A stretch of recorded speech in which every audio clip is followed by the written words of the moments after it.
여러분 안녕하십니까? 9월 9일 월요일 뉴스투데이 시작합니다. 의료계가 내년과 내후년 의대 정원을 백지화하지 않으면 여야 의정협의체에 참여하지 않겠다고 밝혔습니다. 정부 여당은 당장 오늘부터 대입 수시 접수가 시작되는 만큼 협상 대상이 아니라고 일축했는데요. 이번 주가 협의체 출범을 가늠할 분수령이 될 전망입니다. 구승은 기자입니다.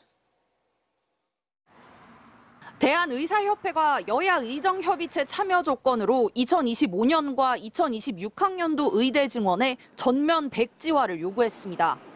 내년과 내후년의 증원 계획을 철회하고 2027학년부터 논의하자는 겁니다. 25와 26 증원 논의에 저희는 참여할 생각이 없고 25가 해결이 안 되면 26은 줄여야 될 판이에요. 협의체를 어떻게 저희가 들어갈 수가 있겠습니까? 일단 논의 테이블에 나와서 2026학년도 증원안부터 원점에서 논의하자는 정부 여당의 제안을 사실상 거부한 셈입니다.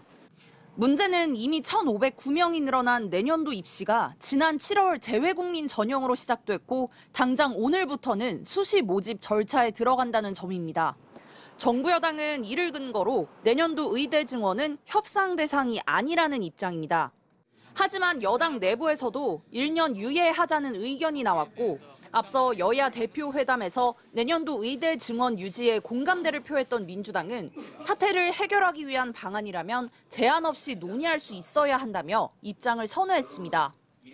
여야가 오늘 협의체 구성을 위한 회동에 나설 예정인 가운데 정부 여당은 의료계가 빠지더라도 일단 추석 연휴 전에 협의체가 출범해야 한다는 입장입니다.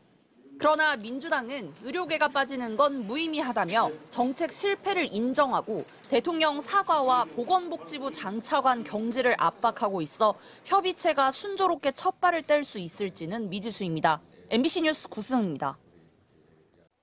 응급 의료 공백 해소를 위해서 정부가 군의관과 공중보건의를 파견했지만 군의관들이 출근하지 않거나 응급실 근무를 거부하는 일이 잇따르고 있습니다. 또 정부가 군의관들 징계 방침을 밝혔다가 논란이 커지자 입장을 바꾸기도 했습니다. 송서영 기자입니다.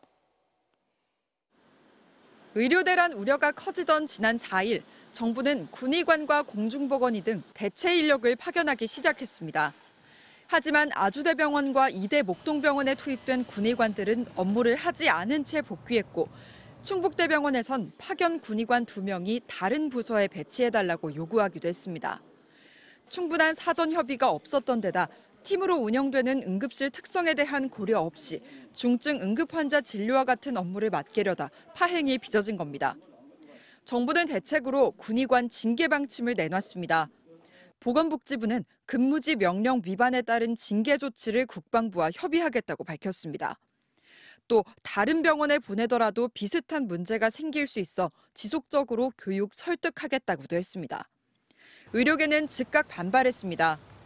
군의관들을 협박하고 징계하겠다. 이런 태도는 전혀 현장의 문제점을 파악하고 있지 못하다. 군의관이라고 해서 이렇게 감당할 수 없는 위험을 책임지라고 할 수가 있습니까? 징계 협의 대상이라던 국방부도 선을 그었습니다. 국방부는 복지부의 요청도 없었고 징계를 검토하고 있지 않다며 해당 군의관들은 부대에 복귀하지 않은 채 부서 조정이나 다른 병원 파견 등을 복지부와 협의 중이라고 설명했습니다. 논란이 커지자 복지부는 서면 답변 과정에서 혼선이 있었다며 징계 조치는 검토하고 있지 않다고 입장을 번복했습니다. 파견 인력들의 의료사고 지원을 위해 병원이 2천만 원까지 부담하도록 한다는 대책도 실효성이 의심되고 있습니다. 사고가 발생해서 어떤 법적인 절차는 결국엔 다시 개인이 감당을 해야 되는 거잖아요. 그거는 누구도 사실 대행해 줄 수 있는 부분들이 없는 거고 특별하게 되지는 않는 것으로 파악하고 있습니다. 또 지난 6월부터 시행된 조치였던 만큼 파견 인력들의 이탈을 막기에는 역부족이라는 지적도 나옵니다. MBC 뉴스 송서영입니다. 김건희 여사 디올백 사건에 대해 수사심의위원회에 참석한 위원들 모두 불기소로 의견을 모았지만 일부가 수사를 계속해야 한다는 의견을 낸 것으로 알려졌습니다. 하지만 위원 선정부터 논의 과정까지 모두 비공개라 국민적 의혹을 해소할 수 있을지 의문입니다. 김사원 기자입니다. 디올백 사건 수사심의위원회에는 1명이 빠진 14명이 참석해 모두 김건희 여사를 재판에 넘기지 말자고 한 것으로 알려졌습니다. 다만 5명 안팎이 수사 계속 의견을 냈다는 보도도 나왔습니다. 심의위원 3명 중에 1명은 사실상 검찰 수사가 부족했다고 지적한 셈입니다. 이번 심의는 김 여사 불기소 권고 결론만 달랑 공개했습니다. 반면 이재용 삼성전자 회장 프로포폴 불법 투약 혐의나 김광호 전 서울경찰청장의 이태원 부실 대응 혐의를 다룬 수사심의위 때는 찬반 표결 숫자까지 공개했습니다. 어디까지 공개할지도 위원들 결정에 맡기고 있기 때문입니다.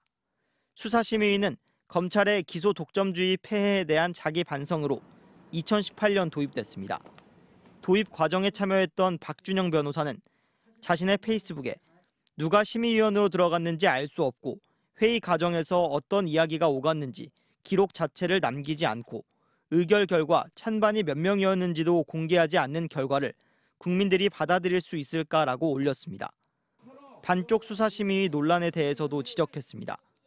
김 여사 처벌을 주장하는 최재형 목사는 배제된 채 무혐의 결론을 낸 수사팀과 무혐의를 주장하는 김 여사 측만 참석한 데 대해서는 한쪽 정보가 우위인 상황이었다며 기록에 대한 공정하고 충분한 검토 없이 심의위원들의 종합적 고려가 가능한지도 의문이라고 했습니다.